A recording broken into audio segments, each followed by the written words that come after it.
हाँ तो भाई, कैसे हैं आप सभी? सभी अच्छे? चलो, तो जैसा कि आपको पता है, कल जो हमारी बात चल रही थी वो आरबीसी के ऊपर चल रही थी। ठीक है, रेड ब्लड ब्लड कॉर्पस्कल्स, है ना, लाल रुधिर कणिका, जिनको हम एरिथ्रोसाइट भी बोलते हैं। तो कल हमने क्या देखा, प्रीवियस वीडियो में हमने ये देखा कि भाई आरबीसी की संख्या कितनी होती है ना। तो संख्या को हमने बहुत अच्छी तरीके से देखा कि भाई पर MM³ वगैरह का क्या मतलब होता है ना भाई। तो यहाँ तक आप सभी क्लियर हो गया था आपका। ठीक है, अभी हम आरबीसी पर ही चल रहे, कंटिन्यू। आरबीसी वाला जो टॉपिक है वो थोड़ा बड़ा है, मैं आपको बता दूं, और बहुत नॉलेजेबल और इम्पोर्टेंट भी है ना। चलिए, तो आप कंटिन्यू नेक्स्ट पॉइंट लगा के लिखते हो। चलिए भाई, लिखिए, आरबीसी की गणना, बहुत इंपॉर्टेंट पॉइंट मैं आपके लिए लिखा रहा हूं। आरबीसी की गणना हीमोसाइटोमीटर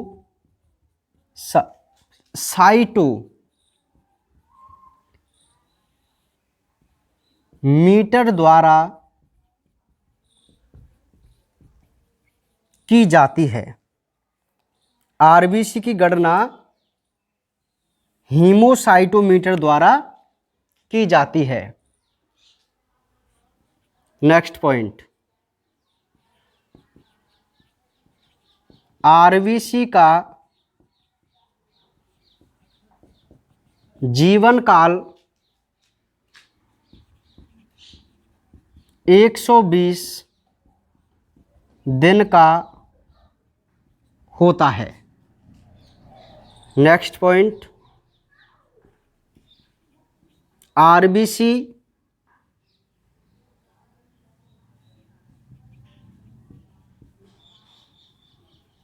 प्लीहा में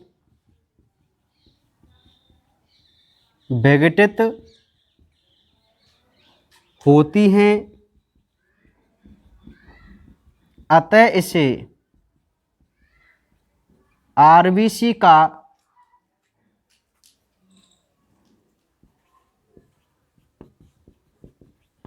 कब्रिस्तान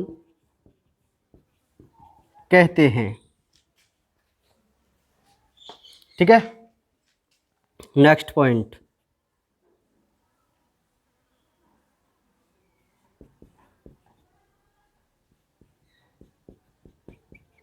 स्तनधारियों की आरबीसी केंद्रक रहित होती हैं। नोट में लिखना आप, ऊंट एवं लामा की आरबीसी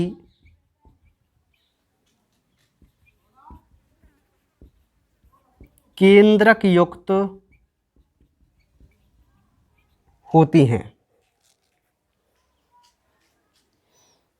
जीवन काल हो गया, इनका विघटन हो गया, और ये हो गया। ठीक है, हाँ। नेक्स्ट,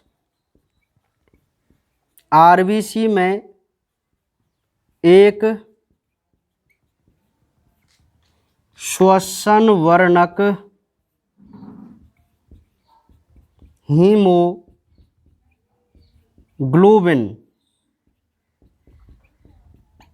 होता है। नेक्स्ट पॉइंट,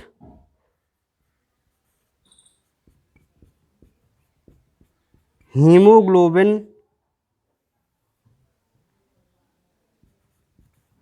की मात्रा 12 से 16 ग्राम पर डेसीलीटर। यहाँ आप बॉक्स में लिख, अच्छा, 12 से 16 ग्राम पर डेसीलीटर होती है, और बॉक्स में आप लिखेंगे 1 डेसीलीटर बराबर 100 ml। दिखाई दे रहा है आपको? हाँ, लिखते हुए चलिए, मैं सारी चीज़ आपको समझा दूंगा ना। पूरे पॉइंट में आपको एक बार लिख के लिखा रहा हूं। हाँ, हीमोग्लोबिन की मात्रा हो गई। नेक्स्ट, आरबीसी का जब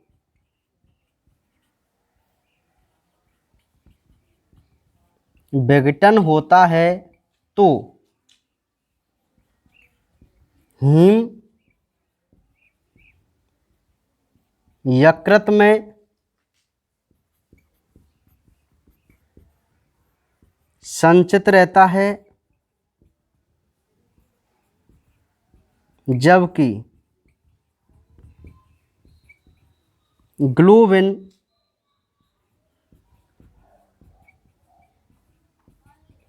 बिलिरुबिन व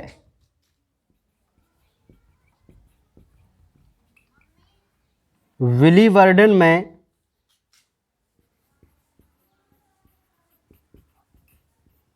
टूट जाती है। ठीक है, इतने सारे पॉइंट लिखो आप पहले, फिर हम इनको समझेंगे। आराम से नोट कीजिए सभी को।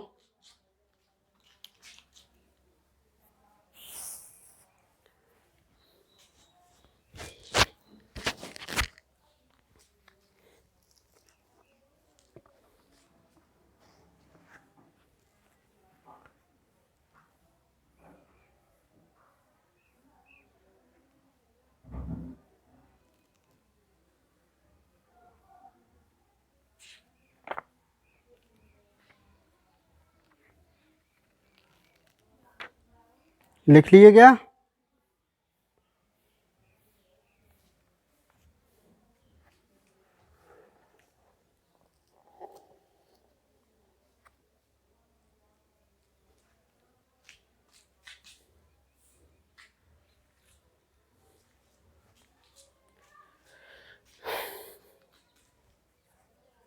अभी जगह बची हुई है क्या थोड़ी बहुत?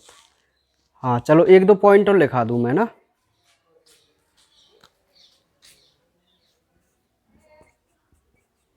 आरबीसी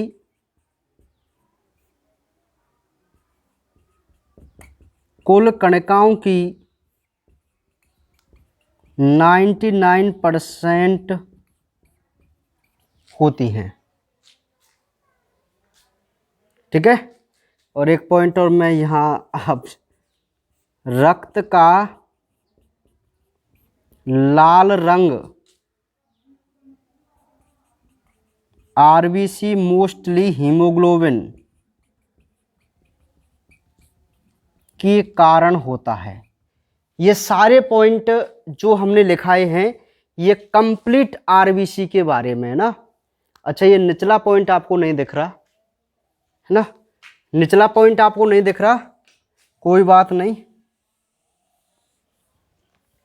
यहां मैं लिख दूं, समझ जाएंगे आप। है एक बॉक्स बना के, ये निचली लाइन है ऐसे समझ लो आप। है थोड़ा एडजस्ट कर लीजिए यार। रक्त का लाल रंग आरबीसी मोस्टली हीमोग्लोबिन के कारण होता है। लिख लीजिए, सारे पॉइंट आप लिख लीजिए। और ये हमारी यहीं पर आरबीसी कंप्लीट है। एक दो इसके कार्य और हैं, वो देख लेंगे, कोई खास ज्यादा इंपॉर्टेंट बात नहीं है बाकी।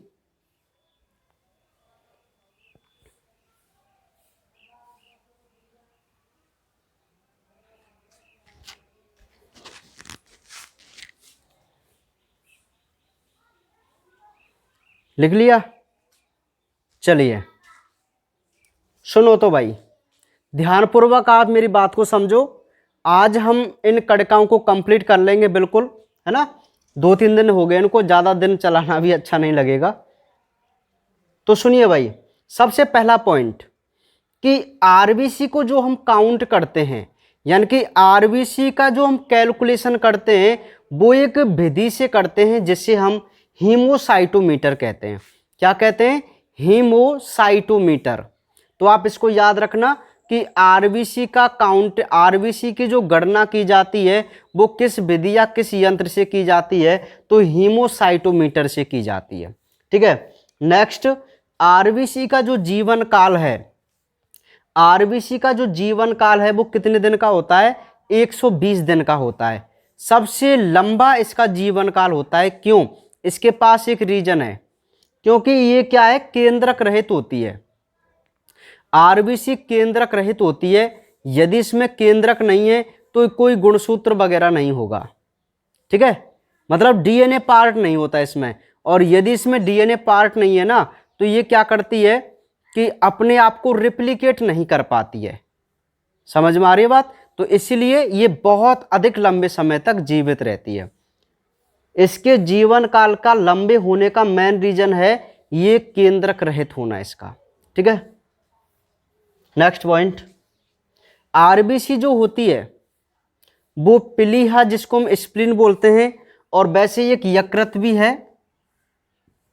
यकृत, दोनों में ही इसका विघटन होता है। आरबीसी जब भाई 120 दिन का इसका जीवन काल होता है, इसके बाद जब वो मरती है ना, तो वो कहाँ पे मरती है, स्प्लीन में और लीवर में, है ना। तो इसलिए हम स्प्लीन को, प्लीहा को आरबीसी का कब्रिस्तान या बूचड़ खाना भी बोलते हैं। बूचड़ खाना जहां पर ये मरती है ना, समझ रहे हैं ना आप मेरी बात को। और इसको हम ब्लड बैंक के नाम से भी जानते हैं। किसको? स्प्लीन को। स्प्लीन को हम रुधिर बैंक के भी नाम से जानते हैं और आरबीसी के कब्रिस्तान के नाम से भी जानते हैं। क्यों जानते हैं भाई? क्योंकि जो आरबीसी जब अपना जीवन काल कंप्लीट कर लेती हैं तो यहाँ पर आकर वो नष्ट होती हैं। ठीक है, ये आपको मैंने बता ही दिया, उस दिन भी बताया था, है ना, कि आरबीसी केंद्रक रहित होती हैं, लेकिन ऊंट और लामा की जो आरबीसी होती है उसमें केंद्रक होता है। ठीक है। नेक्स्ट, आरबीसी में एक श्वसन वर्णक होता है जिसको हम हीमोग्लोबिन कहते हैं। आपने हीमोग्लोबिन के बारे में पहले ही पढ़ लिया, मैं आपको बता चुका हूं। तो भाई इसको मैं श्वसन वर्णक क्यों बोल रहा हूं? क्योंकि मैंने रेस्पिरेशन जब आपको कराया था, श्वसन क्रिया, तो बताइए मैंने वहां आपको हीमोग्लोबिन बताया था नहीं बताया था? भाई ऑक्सीजन का परिवहन, CO2 का जो परिवहन हो रहा है वो किसके माध्यम से हो रहा था? हीमोग्लोबिन के माध्यम से। और वही हमारी श्वसन प्रक्रिया थी। तो इसलिए हम इसे श्वसन वर्णक बोल के चलते हैं। मैं आपको एक बात बता दूं कि यदि हमारी बॉडी के अंदर हीमोग्लोबिन नहीं हो तो ब्लड को, ऑक्सीजन को पैर के अंगूठे तक या हार्ट से या फेफड़ों से, है ना, हार्ट अंगूठे तक पहुंचने में 3.5 वर्ष का समय लगेगा। मेरा शब्द समझ में नहीं आया आपको? मैं ये कहना चाह रहा हूं कि यदि हमारी बॉडी के अंदर हीमोग्लोबिन नहीं हो तो ऑक्सीजन जो है ना, उसे हमारे लंग्स से पैर के अंगूठे तक पहुंचने में ही 3.5 वर्ष का समय लगेगा। तो आपको जानकर खुशी हुई कि आपके पास क्या है? हीमोग्लोबिन है। क्या है? हीमोग्लोबिन। खुशी हुई ना आपको कि हमारे पास तो यार हीमोग्लोबिन है, हम ऑक्सीजन को सेकंडों में नीचे तक पहुंचा देते हैं, है ना। समझ रहे हैं ना आप मेरी बात को? हाँ, तो हीमोग्लोबिन बहुत काम की चीज है। अब ये भी बहुत इंपॉर्टेंट क्वेश्चन है कि हीमोग्लोबिन की मात्रा कितनी होती है? अरे भाई हीमोग्लोबिन आरबीसी के अंदर होता है। किसके अंदर होता है? आरबीसी के अंदर होता है ना। अब वो ये पूछ रहा है कि हीमोग्लोबिन की मात्रा कितनी है, तो मैं आपको बता दूं 12 से 16 ग्राम। हीमोग्लोबिन थोड़ा सॉलिड पार्ट है ना, तो इसको हम क्या है, ग्राम में मेजर करते हैं पर डेसीलीटर। लेकिन ब्लड तो भाई लिक्विड है, तो 1 डेसीलीटर बराबर कितना? 100 ml। तो बात क्या हुई कि यदि हम 100 ml ब्लड लें, कितना? 100 ml ब्लड लें, तो उसमें 12 से 16 ग्राम हीमोग्लोबिन की मात्रा पाई जाएगी। ठीक है, समझ रहे हैं आप मेरी बात को? हाँ। नेक्स्ट, आरबीसी का जब विघटन होता है तो इसमें हीमोग्लोबिन होता है, तो मोस्टली हीमोग्लोबिन टूटता है। तो जो हीमोग्लोबिन, अब देखो हीम प्लस ग्लोबिन संधि हो गई ना इसकी, हीम प्लस ग्लोबिन। तो मैं आपको बता दूं जो हीम है ना ये आयरन है, Fe है। आयरन मतलब लोहे कण है, ये क्या है, ये लोह कण। तो इन लोह कण जिसको हम हीम बोलते हैं, इसे तो यकृत अपने अंदर संचित कर लेता है, जबकि ग्लोबिन जो पार्ट है वो एक प्रोटीन है, तो उसको डाइजेस्ट किया जाता है, उसको तोड़ा जाता है, जिससे दो पित्त वर्णक बनते हैं। मैंने आपको बता दिए डाइजेस्टिव सिस्टम में, बिलीरुबिन और बिलीवर्डिन। पढ़े ना आपने बिलीरुबिन और बिलीवर्डिन। ये दोनों वर्णक किससे बन रहे हैं, हीमोग्लोबिन के टूटने से, अर्थात आरबीसी के टूटने से। समझ में आ गई बात, ठीक है। तो ग्लोबिन जो प्रोटीन है वो बिलीरुबिन और बिलीवर्डिन में बदल जाती है। नेक्स्ट, आरबीसी कुल कणिकाओं की 99% होती है। बात नहीं समझे आप इसको, मैं आपको बता दूं। रक्त कणिकाएं 100% रक्त कणिकाएं मानो भाई, रक्त कणिकाएं तो अपने आप में 100% है। 3 रक्त कणिकाएं डब्ल्यूबीसी, आरबीसी, प्लेटलेट्स, तो तीनों अपने आप में 100% माने आप, है ना। तो 100 में से 99% आरबीसी होती हैं। समझ रहे हैं आप मेरी बात को, हाँ। और 1% में डब्ल्यूबीसी और प्लेटलेट होती हैं। आप अंदाज लगा लीजिए कितनी कम उनकी संख्या होगी। मेरी बात समझ में नहीं आई। देखो, एक ब्लड ये है प्लाज्मा, इसके अंदर हमारी आरबीसी, डब्ल्यूबीसी, प्लेटलेट्स तीनों रक्त कणिकाएं है ना। तो वैसे तो ये 55% और ये 45%, सिंपल सी बात है। लेकिन यदि हम इन कणिकाओं की ही बात करें, और इस पूरे को तो हम अब 100% मानेंगे ना कणिकाओं का, तो इसमें से 99% आरबीसी हैं, 1% में हमारी कौन कौन है, डब्ल्यूबीसी और प्लेटलेट्स। समझ में आ गई बात। तो ये इतनी मात्रा होती है आरबीसी की, ठीक है भाई। तभी तो हमारी जो ब्लड का रंग है वो रेड दिखाई देता है, क्योंकि अब आप खुद अंदाज लगाइए 99%, तो डब्ल्यूबीसी और उनका कहां नंबर आ रहा है। समझ रहे हैं आप मेरी बात को। इसलिए हमारा जो ब्लड है वो रेड कलर का दिखाई देता है। मैंने ये पॉइंट भी लिखा है कि रक्त का लाल रंग आरबीसी के कारण होता है। आरबीसी के ब्रैकेट में मैंने लिखा हुआ है हीमोग्लोबिन, तो मोस्टली हीमोग्लोबिन के कारण, ठीक है। समझ में आ गई बात। तो ये थी हमारी क्या, आरबीसी, जिसको हम लाल रुधिर कणिका बोल के चलते हैं। क्लियर हो गई आपकी आरबीसी, कोई दिक्कत वाली बात नहीं है। मैंने कोई भी इंपॉर्टेंट पॉइंट इस आरबीसी के अंदर नहीं छोड़ा है भाई, ठीक है। हाँ,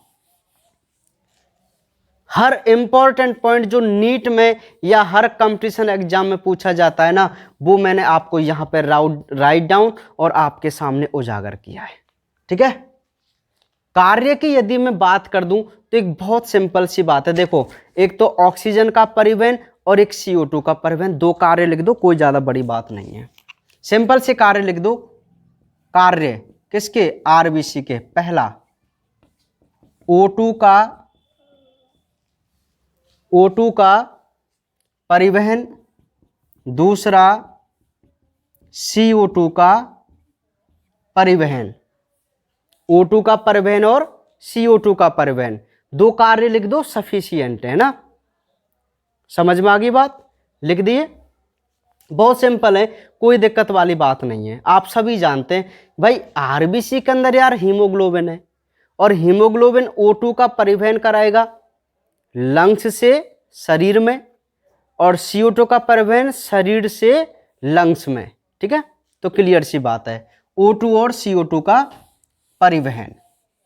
चलिए, अब सेकंड कणिका, दूसरी जो कणिका है मैं उसको बोलूंगा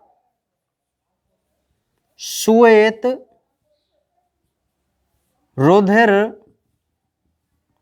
कणिका, जिसको मैं बोलूंगा WBC।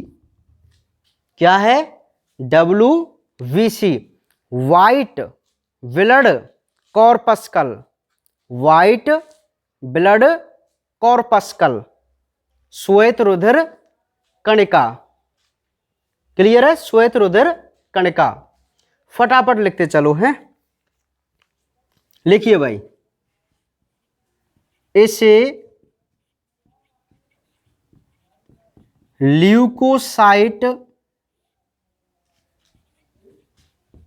भी कहते हैं। नेक्स्ट पॉइंट, ल्यूकोसाइट भी कहते हैं। इसका व्यास 10 से 12 μm होता है। नेक्स्ट,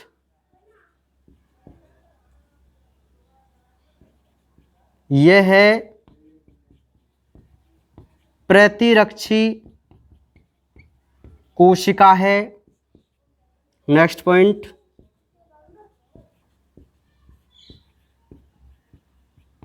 इसमें केंद्रक होता है, अतः इसे वास्तविक कोशिका कहते हैं। मतलब वास्तविक रक्त कोशिका कहते हैं, ऐसे आप लिख सकते हैं।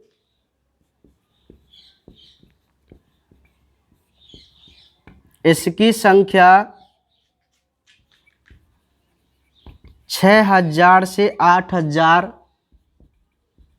पर mmQ होती है। नेक्स्ट, इसका जीवन काल 8 से 10 दिन का होता है। नेक्स्ट पॉइंट, RBC व WBC का अनुपात 600:1 होता है।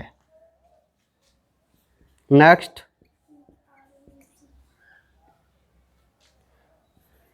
अमीवीय गति इनका मुख्य लक्षण है। एक बार नोट कीजिए, फिर आगे बढ़ते हैं।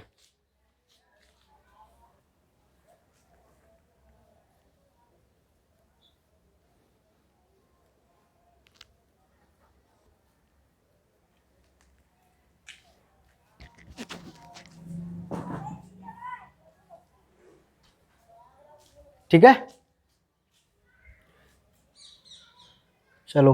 अच्छा, एक करेक्शन मैं आपको बता दूं कि जो जीवन काल की बात है वो यहां पर अलग अलग डेटा आपको मिलता है। ठीक है, हाँ, तो इसका जो डेटा है वो ज़्यादा कुछ फिक्स नहीं है, लेकिन मैं आपके नज़रिए, क्योंकि आप NCERT पढ़ रहे हैं, तो NCERT की दृष्टि से मैं आपको बता दूं कि इसका जो जीवन काल है वो थोड़ा कम माना जाता है। तो आप इसका जीवन काल 4 से 5 दिन का कर लेना।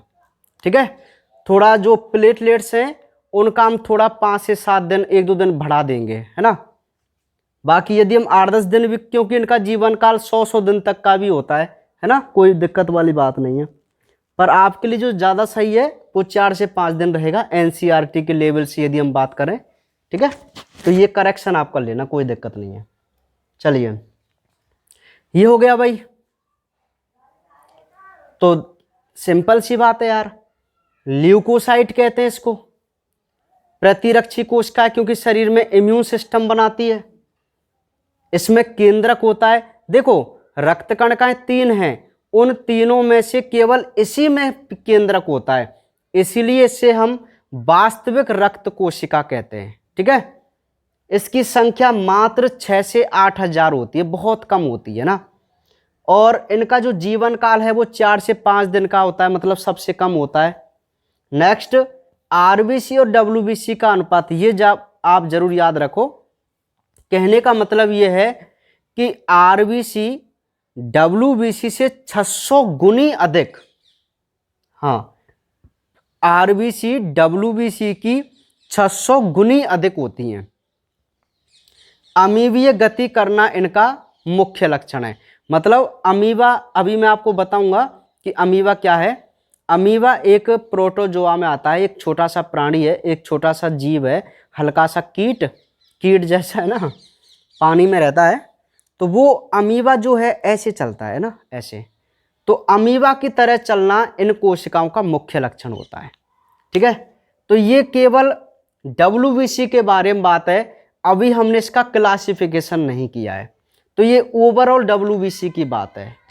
ठीक है, अब इसके क्लासिफिकेशन की हम बात कर लेते हैं। तो लिखिए फटाफट, मुझे लग रहा है आज भी ये कंप्लीट होगा ही नहीं, है ना। चलो कोई बात नहीं। तो हेडिंग लगाइए वर्गीकरण, किसका? डब्ल्यूबीसी का, है ना। लिखो, इसे कणों के आधार पर दो भागों में बांटा है ना। आप डायरेक्ट हेडिंग लगाइए नंबर 1, या मैं आपको बता दूं कै कबूतर करके आप हेडिंग लगाओ, कै कबूतर करके। और कै कबूतर करके हेडिंग लगेगी आपकी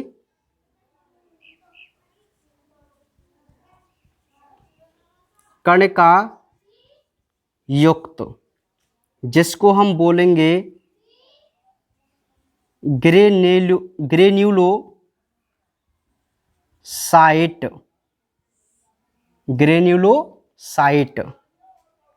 है ना। लिखो, इन कोशिकाओं के कोशिका द्रव्य में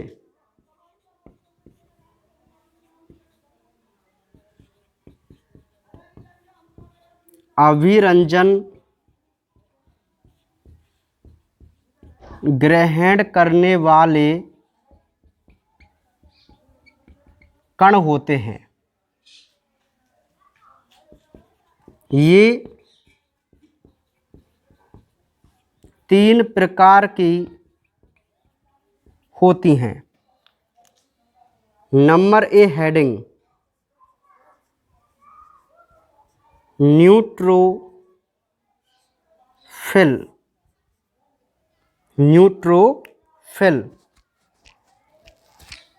लिखो,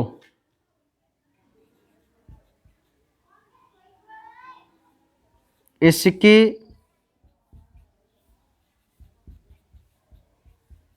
कोशिका द्रव्य में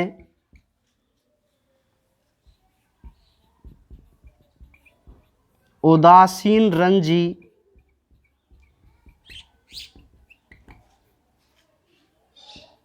कण होते हैं। उदासीन रंजी कण होते हैं। नेक्स्ट पॉइंट,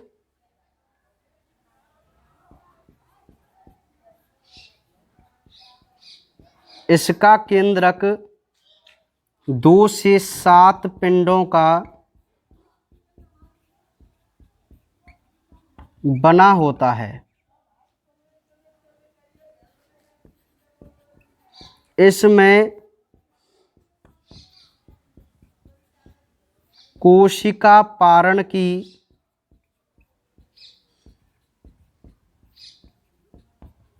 क्षमता होती है, अतः ये जीवाणुओं को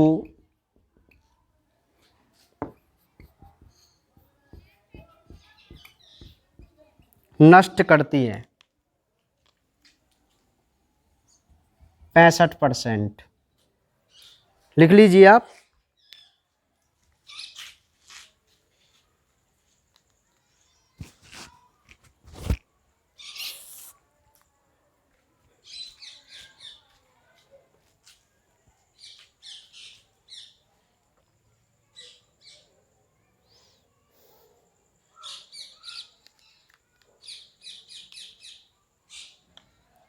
लिख लिया? चलिए समझो। देखो नेक्स्ट जो बात चल रही है वो WBC के बारे में चल रही है ना। तो इसके वर्गीकरण की मैं बात करूं तो जो WBC की कोशिका है ना, उनमें कुछ कोशिकाओं के कोशिका द्रव्य में कुछ कण होते हैं, पार्टिकल्स, है ना, और कुछ कोशिकाएं ऐसी होती हैं जिनमें पार्टिकल्स नहीं होते। ठीक है, तो इस आधार पर इन्हें दो भागों में बांटा गया। एक तो है कणिका युक्त, जिनको हम बोलेंगे ग्रेन्युलोसाइट। क्या बोलेंगे? ग्रेन्युलोसाइट। और एक है कणिका रहित, जिसको बोलते हैं एग्रेन्युलोसाइट। तो हम सबसे पहले कणिका युक्त यानी कि ग्रेन्युलोसाइट के बारे में बात कर रहे हैं। तो मैं आपको बता दूं कि WBC को यदि आप 100% माने तो 65% भाग इसका कणिका युक्त होता है और 35% भाग इसका कणिका रहित होता है। क्लियर? चलिए, तो कणिका युक्त क्या है? ये 3 प्रकार की हैं। उनमें पहली है न्यूट्रोफिल। देखो न्यूट्रल, एक मैं शब्द आपको बता देता हूं, न्यूट्रल। न्यूट्रल का मतलब होता है उदासीन। उदासीन मतलब अम्ल और क्षार जब आपस में क्रिया करें तो कोई ना कोई चीज उदासीन होती है ना, ये आप जानते हैं। तो मैं आपको एक सिंपल सी बात बता दूं कि जो न्यूट्रोफिल कोशिका है उसका कोशिका द्रव्य के अंदर जो कण हैं वो अम्लीय और क्षारीय अभिरंजक से रंगे हुए होते हैं, इसलिए इसका कोशिका द्रव्य कैसा पाया जाएगा? उदासीन पाया जाएगा। इसीलिए इसका नाम क्या रखा गया? न्यूट्रोफिल रखा गया। ठीक है, इसका जो केंद्रक है वो 2 से 7 पिंडों का बना हुआ होता है। मैं आपको इसका चित्र बनाऊंगा तब बताऊंगा, आज ये बिल्कुल भी कंप्लीट नहीं होने वाला। ठीक है, कल ये कणिकाएं कंप्लीट होंगी, क्योंकि इनमें ना मैं आपको बताऊं बहुत नॉलेज वाली बात है। अब आप देख लो मैं थोड़ा फास्ट भी चल रहा हूं, लेकिन क्या करूं, मैटर ही इतना है भाई। अरे आप सीनियर क्लास में हैं, समझो आप मेरी बात को, है ना। चलिए, और फिर हमें नीट के पॉइंट ऑफ व्यू से भी देखना है अपने कंपटीशन, है ना, और हमारा सिलेबस ही ऐसा ही है भाई, कोई दिक्कत वाली बात नहीं है, हर चीज इंपॉर्टेंट है, मतलब कहने का यह है। तो न्यूट्रोफिल, तो केंद्रक इसका 2 से 7 पिंडों का बना होता है। मैं जब इसका डायग्राम बनाऊंगा तब आपको समझा दूंगा। नेक्स्ट इंपॉर्टेंट इसका काम, कि न्यूट्रोफिल हमारे लिए क्या काम करती है। तो मैं आपको बता दूं कि इसमें कोशिका पारण की क्षमता होती है। किसकी क्षमता होती है? कोशिका पारण की। कोशिका पारण का क्या मतलब है? कि न्यूट्रोफिल किसी भी जीव की या हमारी कोशिका को पार कर सकती है, उसके अंदर जा सकती है, इसीलिए ये जीवाणु को क्या करती है? नष्ट करती है। एक मैं आपको बात बता दूं, कोई भी जीवाणु विषाणु जब हमारी बॉडी के अंदर प्रवेश करता है तो भाई वो कोशिका के अंदर जाता है। ठीक है, कोशिका के अंदर। तो न्यूट्रोफिल में क्या क्षमता होती है कि वो उस कोशिका के अंदर पहुंचकर उसको नष्ट कर देती है। ठीक है, तो ये पहली WBC हुई हमारी न्यूट्रोफिल।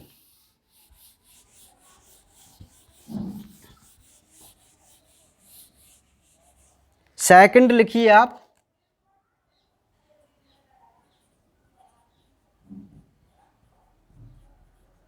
इओसिनोफिल, जिसका दूसरा नाम है एसिडोफिल। क्या नाम है? एसिडोफिल। हाँ इंग्लिश नाम ही है, कोई दिक्कत नहीं है ना, आप लिखो, लिखिए इसमें, इसका कोशिका द्रव्य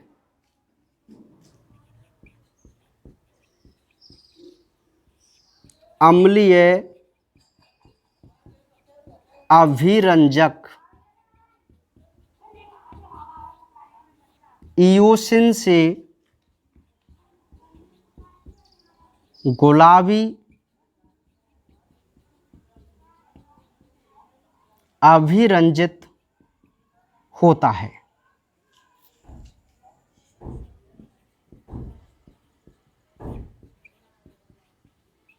इसका केंद्रक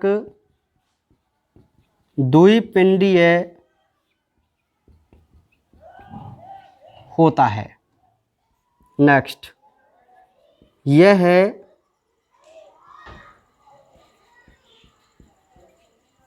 इसकी संख्या एलर्जी के समय बढ़ जाती है। इसमें एंटी हिस्टामिनिक का गुण पाया जाता है। ठीक है, दो को अंडरलाइन करना, एक ईओसिन और एक एंटीहिस्टामिनिक। लिखते चलो, फिर मैं आपको समझाऊंगा। तीसरी है वेसोफिल। वेसोफिल में लिखो, इसका कोशिका द्रव्य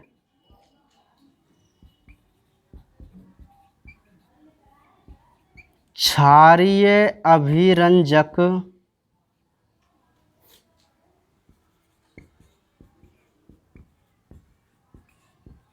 मिथाइलिन ब्लू से नीला अभिरंजित रहता है।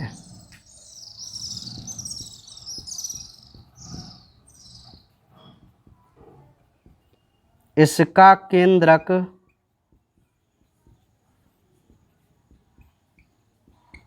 एस आकार का होता है। नेक्स्ट पॉइंट, यह है हिस्टामिन, हेपेरिन तथा सेरोटोनिन का श्रावण करती है। लिख लीजिए भाई थोड़ा।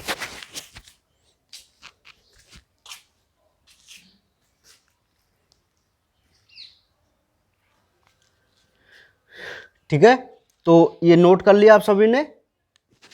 चलिए, तो नोट कर लीजिए आराम से ना, मैं साइड हो जाता हूं।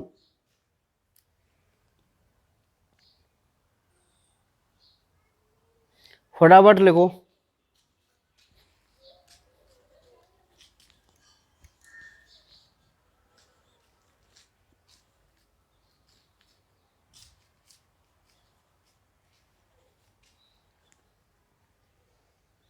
चलिए, लिख लिया सभी ने। तो न्यूट्रोफिल, पहले हमने क्या देखी इससे पहले, न्यूट्रोफिल। तो न्यूट्रोफिल का क्या मतलब होता है? देखो, आप एक बात मैं आपको बता दूं कि ये जो कणिकाएं हैं, मतलब कण, कण कहाँ पे हैं? कोशिका द्रव्य में। ठीक है, तो वो कण क्या है, कुछ अभिरंजक ग्रहण करते हैं। अब अभिरंजक मैं आपको बता चुका हूं क्या होते हैं। कलर करने वाले पदार्थ होते हैं, एक प्रकार के ऐसे रासायनिक पदार्थ जो किसी भी कोशिका के ऊतक या कोशिका को रंग सकें, उन्हें हम अभिरंजक या स्टेन बोलते हैं ना। इंग्लिश में बोलते हैं स्टेन, STAIN, है ना। चलिए, तो नेक्स्ट है इओसिनोफिल, और जिसका नाम है एसिडोफिल। अच्छा, एसिड का क्या मतलब हुआ? अम्ल। क्या मतलब हुआ एसिड का? अम्ल। तो एक सिंपल सी बात हो गई कि इसका कोशिका द्रव्य अम्लीय अभिरंजक, मतलब इस कोशिका का जो कोशिका द्रव्य है वो अम्लीय अभिरंजक, जिसका नाम है इओसिन। इओसिन एक ऐसा अभिरंजक है जो अम्लीय प्रवृत्ति का होता है और जो कोशिका को गुलाबी कलर से रंगता है या अभिरंजित करता है। ठीक है, तो जो एसिडोफिल कोशिका होती है, इसका जो साइटोप्लाज्म कोशिका द्रव्य है, कोशिका द्रव्य को हम साइटोप्लाज्म बोलते हैं, तो उस कोशिका द्रव्य को गुलाबी कलर का रंग देता है। ठीक है। अच्छा, नेक्स्ट इसके केंद्रक की यदि हम बात करें तो इसका केंद्रक कैसा होता है? द्विपिंडकीय। मैं जब इसका डायग्राम बनाऊंगा तब आपको क्लियर समझाऊंगा कि कैसे द्विपिंडकीय, कैसे क्या होते हैं ना। नेक्स्ट, इसकी जो संख्या है वो एलर्जी के समय अत्यधिक बढ़ जाती है। एलर्जी मैं आपको बता दूं, या तो किसी भी व्यक्ति को जैसे अस्थमा रोग हो जाए या कोई एलर्जी कारक संक्रमण हो जाए, तो उस समय ये एसिडोफिल अत्यधिक बढ़ जाती है। क्यों भाई? क्योंकि जो एसिडोफिल कोशिका है, इसका एक मेन फंक्शन है हमारे शरीर में, एक मुख्य कार्य, और वो मुख्य कार्य है एंटीहिस्टामिनिक का गुण। देखो, एंटी का मतलब होता है दुश्मन, होता है ना, ये मेरे एंटी है बोलते हैं ना, तो एंटी को हिंदी में बोलते हैं प्रति, मतलब अपोजिट, विरोधी। अब ये विरोधी तो है, लेकिन किसके? हिस्टामिन के। किसके? हिस्टामिन। अब ये हिस्टामिन क्या चीज है? हिस्टामिन एक ऐसा पदार्थ है जो हमारी बॉडी के अंदर एलर्जी उत्पन्न करता है। मेरी बात समझ में आ रही है? हिस्टामिन एक ऐसा पदार्थ है जो हमारी बॉडी के अंदर एलर्जी उत्पन्न करता है ना। तो उस एलर्जी को नष्ट करने का गुण इसमें पाया जाता है एसिडोफिल में। आप याद रखना इसको, ठीक है। और याद भी कैसे रखेंगे? देखो, इओसिनोफिल एक बहुत बड़ा सा नाम है, तो इसका काम भी बड़ा है, एंटीहिस्टामिनिक। मैं इसको क्यों बता रहा हूं, अभी आपको एक बात बताऊंगा मैं। पहले बेसोफिल देख लेते हैं। ये एसिडोफिल आपको समझ में आ गई। इओसिन से गुलाबी अभिरंजित, द्विपिंडीय केंद्रक और एंटीहिस्टामिनिक का गुण। नेक्स्ट हम बात करते हैं बेसोफिल की, ठीक है। तो बेस का मतलब क्या है भाई, बताओ? क्षार। एसिड का क्या मतलब है? अम्ल। तो एक सिंपल सी बात हो गई कि इस कोशिका का जो कोशिका द्रव्य होगा वो क्षारीय अभिरंजक से अभिरंजित रहेगा। अब उस क्षारीय अभिरंजक का नाम क्या है? Methylene blue. क्या नाम है उसका? Methylene blue. तो कैसा अभिरंजित करता है ये? नीले कलर का। केंद्रक की बात करें तो कैसी आकृति का? एस आकार का। और इसका मुख्य काम क्या है? देखो, हिस्टामिन। क्या है ये? हिस्टामिन। ये वही हिस्टामिन है जो एलर्जी उत्पन्न करता है। भाई एक बात आप मुझे बताओ, क्षार है तो जो हिस्टामिन है वो भी एक क्षारीय पदार्थ होगा। जब से कोई अम्लीय कोशिका क्रिया करेगी तो वो न्यूट्रल होगा ना, उदासीन हो जाएगा ना।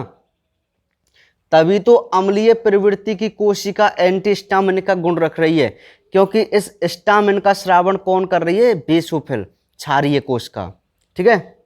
हेपेरिन। हेपेरिन मैंने आपको बता दिया है, रक्त का थक्का नहीं जमने देता। इसका निर्माण यकृत में भी होता है ना। और सेरोटोनिन। ये सेरोटोनिन क्या है?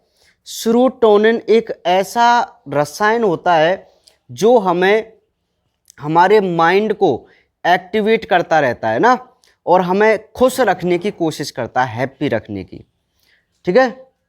तो ये भाई बेसोफिल के काम है। समझ में आ गई मेरी बात, ठीक है।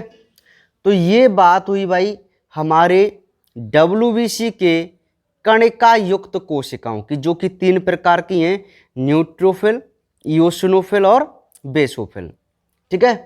कई बार हम इनमें कंफ्यूज हो जाते हैं कि यार इओसिनोफिल एंटीहिस्टामिनिक है या बेसोफिल है, ठीक है। तो मैं आपको बता दूं, जैसे बड़ा नाम है इओसिनोफिल तो इसका काम भी बड़ा ही है, तो मतलब आपको याद आ जाएगा कि ये एंटीहिस्टामिनिक का ही गुण रखती है। फिर बाकी ये आपने आराम से हो जाएंगे कि ये स्रावण करती है, ठीक है।